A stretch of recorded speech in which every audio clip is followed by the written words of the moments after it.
जय श्री राम, जय श्री बालाजी महाराज, जय माता दी। अगर हमारे ऊपर कोई तंत्र होता है तो हमें कैसे ये ज्ञात होता है कि हमारे ऊपर तंत्र हो चुका है?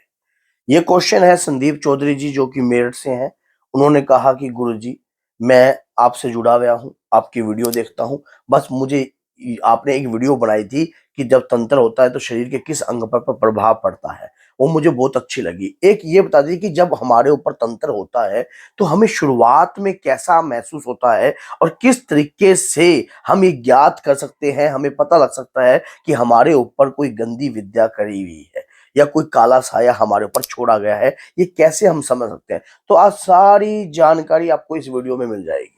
वीडियो के एंड तक बने रहना। अगर अभी तक चैनल को सब्सक्राइब नहीं किया तो सब्सक्राइब कर दीजिए और बेल आइकन बटन को दबाना ना भूलिए ताकि आने वाली ऐसी ही और वीडियो के नोटिफिकेशन आप तक आते रहें। तो जब हमारे ऊपर तंत्र की शुरुआत होती है, तंत्र करने वाले कौन होते हैं, किस प्रकार से होते हैं, इस पर भी मैंने वीडियो बना रखी है, देख लेना। जब तंत्र की शुरुआत हमारे ऊपर होती है तो कुछ अजीबोगरीब हमारे साथ होने लग जाता है। अजीब और गरीब किस प्रकार से होता है, किस प्रकार से ऐसा लगता है? देखिए, तंत्र के कई रूप होते हैं। कई बार कोई क्रिया के रूप में आपको खिला के भी तंत्र किया जा सकता है, कोई पिलाकर भी तंत्र किया जा सकता है। आपके शरीर, आपकी फोटो के अनुसार तंत्र हो सकता है, आपके कपड़ों के अनुसार तंत्र हो सकता है, आपके पुतला बनाकर भी तंत्र हो सकता है, आपके शरीर के बाल, नाखून या कुछ ऐसी चीजों के दौरान भी तंत्र की प्रक्रिया की जा सकती है। तंत्र करते वो लोग हैं जो किसी ना किसी प्रकार से आपसे ईर्ष्या रखते होंगे, या तो आपकी तरक्की से, आपकी कामयाबी से, आपके जीवन में खुशहाली आई हुई है, ये क्यों आई हुई है, किस तरीके से आई हुई है, या आप में कोई ऐसी बात सामने वाले को अहम या किसी के हृदय पर चोट लग जाए आपके कारण से, तब व्यक्ति जो है तंत्र का सहारा लेता है। क्यों? इसके तहत ना तो कोई पुलिस केस, ना कोई लफड़ा, ना कोई लड़ाई, ना कोई झगड़ा, तो आपके परिवार को या आपको घेरने का प्रयास किया जाता है। तभी कहते हैं कि कर्म ही बलवान है। आदमी को अपने कर्म अच्छे रूप से चलाकर चलने चाहिए ताकि किसी भी प्रकार का कोई भी कार्य आपके साथ ऐसा ना हो जिसके कारण आपको फिर कर्म में भोगने के लिए इन ये चीजें आपके ऊपर दोबारा हों।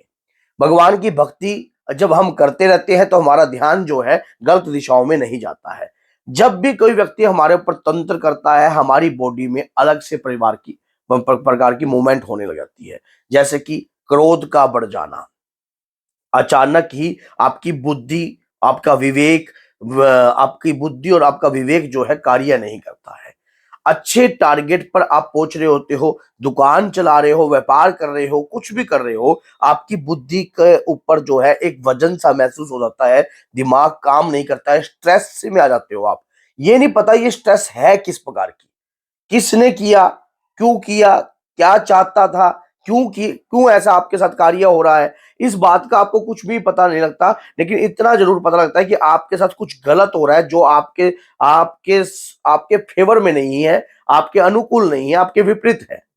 और इतनी सी बात को समझने के लिए आपको वर्ष लग जाते हैं, आपको वर्ष लग जाते हैं। फिर अब जब तक आपको ये बात समझ में आती है तब तक बहुत ही बड़े बड़े कार्य आपके साथ हो जाते हैं।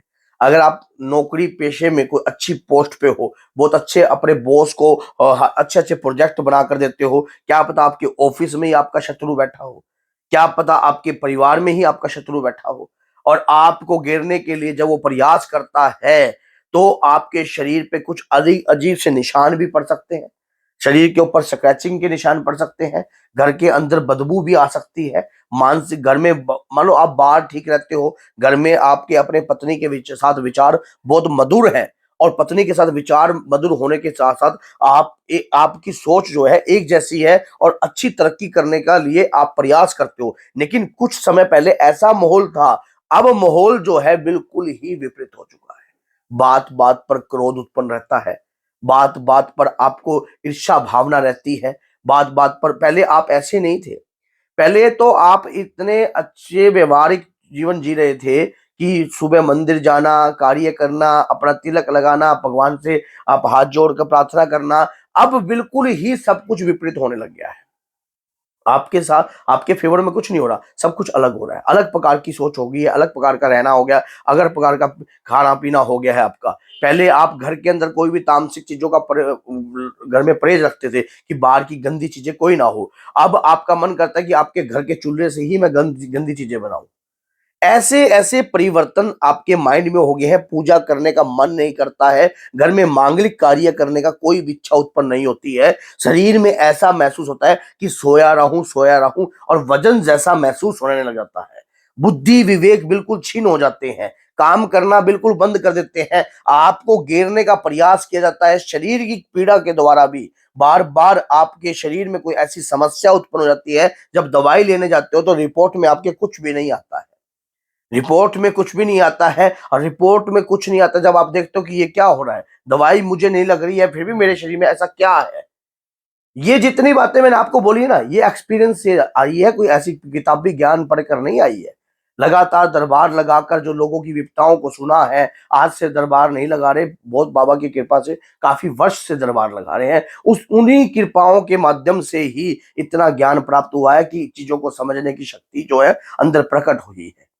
और यही बात होती है, जब व्यक्ति के अंदर इस प्रकार की समस्या उत्पन्न रहती है, उसको फिर सहारा नहीं मिलता है, वो समझता है कि मेरी जिंदगी बेकार है।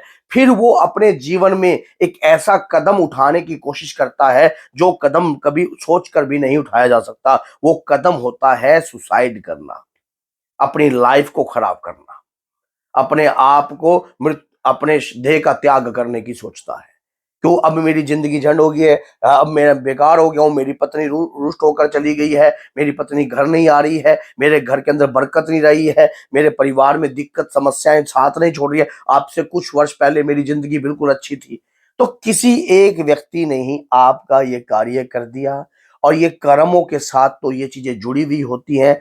और जब तक आपको ये बात समझ में आती है तब तक बहुत देर हो जाता है। ऐसी जो मैंने आपको इंडिकेटर दिए हैं, इससे आपको पता लग जाएगा। वैसे मैंने चैनल पर बहुत सारे इंडिकेटर दे रखे हैं, और अभी कोई व्यक्ति अगर सोचता है कि गुरुजी इसमें उपाय तो बता दे, उपाय के लिए तो मैंने इतनी सारी वीडियो चैनल पर बना रखी हैं ऑलरेडी। और अगर आपको वैसे अपना इलाज कराना हो तो आप हमारे से संपर्क कर सकते हैं। दरबार लगता है, मेहंदीपुर में भी लगता है, यहाँ भी लगता है। तो दरबार का एक दिन निश्चित है, उस दिन आकर भी आप अपना कार्य करा सकते हो, अगर आप हार चुके हो तो। अगर अब तक आपको कोई गेम समझ में नहीं आ रही कि आपके साथ क्या हो रहा है, तो दरबार में आकर अपने शरीर का उतारा करवाकर, सारी क्रिया करवाकर उस चीजों को आप खत्म भी कर सकते हो।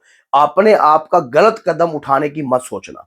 बार बार ऐसी चीजें अगर आपके साथ हो रही हैं और समझ में अभी तक कुछ भी नहीं आया है, तो ये शुरुआत तौर पर मैंने आपको इंडिकेटर दे दिए।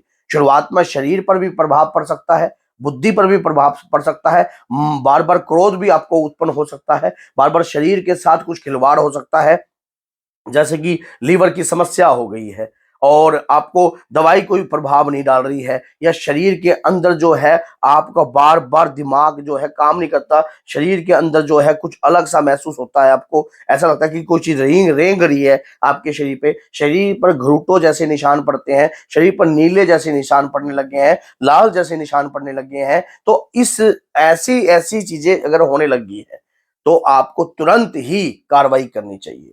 घर में छींटे भी आ सकते हैं, खून के मांस के टुकड़े भी आ सकते हैं, बदबू जैसा महसूस हो सकता है। इस पर भी कल परसों भी मेरे पास एक बच्ची की वीडियो बनाकर भेजी कि घर में खून के छींटे आने लग गए हैं। उन्होंने कहा कि गुरुजी खून के छींटे आ रहे हैं, क्या है? तंत्र की प्रतिक्रियाएं होती हैं ये सारी। उस दौरान आपके परिवार को खराब करने के लिए, आपके परिवार का नाश करने के लिए इन चीजों का सहारा लिया जाता है। आप चाहे कितना भी प्रयास करो, कितना भी आप जोर लगाओ, अगर ये चीजों से बचना है, आपको अवेयरनेस होनी चाहिए। बजरंग बली तोड़ दे दुश्मन की तरह, बजरंग बली ही आपको इन चीजों से आपका पीछा छुड़वा सकते हैं। बाबा का सहारा लीजिए, दरबार से जुड़िए, सानिध्य से जुड़िए, और उसके बाद देखिए आपके परिवार में भविष्य में भी तभी भगवान की भक्ति का सहारा लिया जाता है, ताकि अपने कर्मों को अच्छा बनाकर चलाया जा सके। हमारे मन में ईर्ष्या ना रहे किसी के प्रति, गलत द्वेष ना रहे, हमारे गलत भावना किसी के प्रति प्रकट ना होए, ताकि हम अच्छे से अपने जीवन को व्यतीत कर सकें और अपने बच्चों को भी अच्छा संस्कार दे सकें। इसीलिए बाबा की भक्ति की जाती है, भगवान की भक्ति की जाती है। और ये नहीं है कि भूत प्रेत भगाने के लिए ही हनुमान जी की भक्ति करनी चाहिए। आप मर्यादित होकर अपने जीवन को व्यतीत करो, यही लिए भी भगवान की भक्ति की जाती है। इसीलिए भी ठाकुर जी की भक्ति करते हैं, राधा रानी की भक्ति करते हैं। तो ये भक्ति के मार्ग भी इसीलिए ही चुनता है व्यक्ति। तो अगर वीडियो अच्छी लगती है तो लाइक कीजिए, चैनल को सब्सक्राइब कीजिए। अगर समस्याओं से जुड़ी और उपाय से जुड़ी वीडियो देखनी है तो चैनल पर कम से कम 4300 video only for Bajrang Bali की है, आप देख सकते हो, और उपाय समेत। तो बोलिए जय सीताराम, जय श्री बालाजी, जय माता।